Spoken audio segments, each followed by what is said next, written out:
ಕರ್ನಾಟಕ ಬ್ಯಾಂಕಿನ ಮಂಗಳೂರು ಪ್ರಧಾನ ಕಚೇರಿಯಲ್ಲಿ ಜನರಲ್ ಮ್ಯಾನೇಜರ್ ಆಗಿದ್ದ ವ್ಯಕ್ತಿಯೊಬ್ಬರು ಕತ್ತು ಸೀಳಿಕೊಂಡು ಆತ್ಮಹತ್ಯೆಗೈದ ಸ್ಥಿತಿಯಲ್ಲಿ ಪತ್ತೆಯಾಗಿದ್ದಾರೆ. ಮಂಗಳೂರಿನ ಬೋಂದಿಲ್ನಲ್ಲಿರುವ ಅಪಾರ್ಟ್ಮೆಂಟ್ನಲ್ಲಿ ಮನೆಯಲ್ಲಿ ಇಂದು ಬೆಳಗ್ಗೆ ಕತ್ತು ಕೊಯ್ದ ಸ್ಥಿತಿಯಲ್ಲಿ ಶವ ಪತ್ತೆಯಾಗಿದೆ. ಪಂಪೆಲ್ನ ಪ್ರಧಾನ ಕಚೇರಿಯಲ್ಲಿ ಚೀಫ್ ಕಂಪ್ಲೇಂಟ್ ಆಫೀಸರ್ ಆಗಿದ್ದ ವಾದಿರಾಜ್ ಕೆಎ ಮೃತ ವ್ಯಕ್ತಿ. ಇಂದು ಬೆಳಗ್ಗೆ 10 ಗಂಟೆ ವೇಳೆಗೆ ಪತ್ನಿ ಮಗುವಿನೊಂದಿಗೆ ಶಾಲೆಯಲ್ಲಿ ಪೇರೆಂಟ್ ಮೀಟಿಂಗ್ ಇದೆ ಎಂದು ತೆರಳಿದ್ದರು.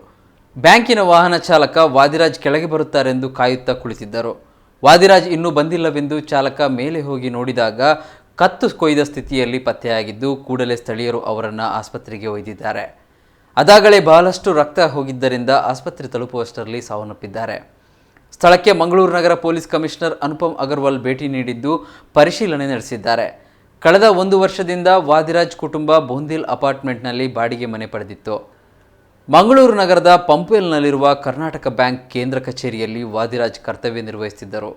ಟೆನೆಂಟ್ ಆದಿರಾಜ್ ಆಚಾರ್ಯ ಅಂತ ಸುಮಾರು 1 ವರ್ಷದಿಂದ ಇಲ್ಲಿ ಮನೆ ಬಾಡಿಗೆ ಮೇಲೆ ಇದ್ದರು.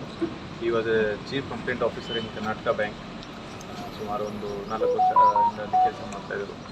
ಸೊ ಬೆಳಿಗ್ಗೆ ನಮಗೆ ಇದು ಸುದ್ದಿ ಬರ್ತದೆ. ಇಮಿಡಿಯೇಟ್ಲಿ ನಮ್ಮ ಸ್ಥಳೀಯ ಅಧಿಕಾರಿ ಸ್ಥಳಕ್ಕೆ ಭೇಟಿ ಕೊಟ್ಟು ಪರಿಶೀಲನೆ ಮಾಡ್ತಾರೆ.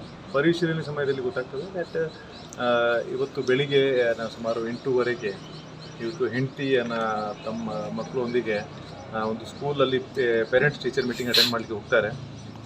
ಈ ಟೈಮಲ್ಲಿ ಡಿಸೀಸ್ ಮನೆಗೆ ಒಬ್ಬರು ಇರ್ತಾರೆ. ನಂತರ ಸುಮಾರು ಒಂದು 10:15 ಇವರು ಗಂಡನ ಅವರಿಗೆ ಪಿಕಪ್ ಮಾಡಲಿಕ್ಕೆ ಸ್ಕೂಲ್ಗೆ ಹೋಗಬೇಕಾಗಿತ್ತು. ಆದ ನಂತರ ಬ್ಯಾಂಕಿಗೆ ಕೂಡ ಹೋಗಬೇಕಾಗಿತ್ತು. ಆದರೆ ಅವರು ಅಲ್ಲಿ ಸ್ಕೂಲ್ ರೀಚ್ ಆಗಲಿದ್ದಾಗಿ ಹೆಂಡತಿಯನ್ನು ಡ್ರೈವರ್ಗೆ ಫೋನ್ ಮಾಡಿ ಚೆಕ್ ಮಾಡಲಿಕ್ಕೆ ಹೇಳಿದ್ದಾರೆ.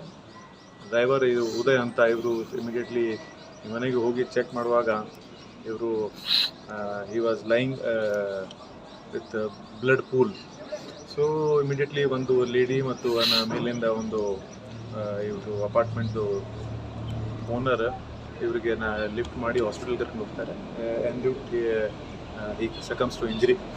ಸೊ ಈಗ ಅವರು ಹೆಂಡತಿ ಮತ್ತು ಮಕ್ಕಳು ಬಂದಿದ್ದಾರೆ ಮತ್ತು ಬೇರೆ ರಿಲೇಟಿವ್ಸ್ ಅವರು ಈಗ ನಮಗೆ ಕಂಪ್ಲೇಂಟ್ ಕೊಡ್ತಾರೆ. ಸೊ ಕಂಪ್ಲೇಂಟ್ ಆಧಾರ ಮೇಲೆ ನಾವು ಮುಂದೆ ಮಾತಾಡ್ತೀವಿ. ಏನು ಯಾವ ರೀಸನ್ ಏನಾಗ್ತದೆ ಸದ್ಯಕ್ಕೆ ಅವರು ಯಾವ ರೀತಿ ಕಂಪ್ಲೇಂಟ್ ಕೊಡ್ತಾರೆ ಅದರ ಮೇಲೆ ಡಿಪೆಂಡ್ ಆಗ್ತದೆ ಮತ್ತು ಜೊತೆಗೆ ಪೋಸ್ಟ್ ಮಾರ್ಟಮ್ ಆಗೋದು ಬಾಕಿ ಇದೆ. ಸೊ ಆದ ನಂತರ ನಾವು ಸ್ಪಷ್ಟವಾಗಿ ಹೇಳಲಿಕ್ಕೆ ಆಗ್ತದೆ that what could have been the reason of his death. ಹೌದು, ಚಾಕುವಿಂದ ಅವ್ರದ್ದು ಡೆತ್ ಆಗಿದೆ. ಆ್ಯಂಡ್ ಹೊಟ್ಟೆ ಮತ್ತು ಕುತ್ತಿಗೆ ಮೇಲೆ ಇಂಜರಿ ಮಾರ್ಕ್ಸ್ ಇದೆ. ಸೊ ನಾವು ಈ ಕಂಪ್ಲೇಂಟ್ ಆಧಾರ ಮೇಲೆ ಮುಂದಿನ ತನಿಖೆ. ಇದು ಸೂಸೈಡ್ ಅಂತಲೇ ಇದಾಗಿದೆ ಇಲ್ಲ, that depends upon the postmortem report because once the doctor gives clear cut opinion ಮತ್ತು FSL ವರದಿ ಬಂದ ನಂತರ ನಮಗೆ ಕ್ಲಿಯರ್ ಗೊತ್ತಾಗ್ತದೆ. ಆದರೆ ನಾವು ಈ CCTV ಫುಟೇಜನ್ನು ಇನ್ಸ್ಪೆಕ್ಟ್ ಮಾಡ್ತಾ ಇದ್ದೀವಿ. ಜೊತೆಗೆ ಇವತ್ತು ಆ ಟೈಮಲ್ಲಿ ಏನು ಕಂಡೀಷನ್ ಇರ್ಬೋದು ಮತ್ತು ಯಾರು ಮಾತಾಡಿದ್ದಾರೆ, ಮನೆಗೆ ಯಾರು ಬಂದಿದ್ದಾರೆ, ಇವೆಲ್ಲ ಈಗ ವಿಚಾರಣೆ ಮಾಡ್ತಾ ಇದ್ದೀವಿ.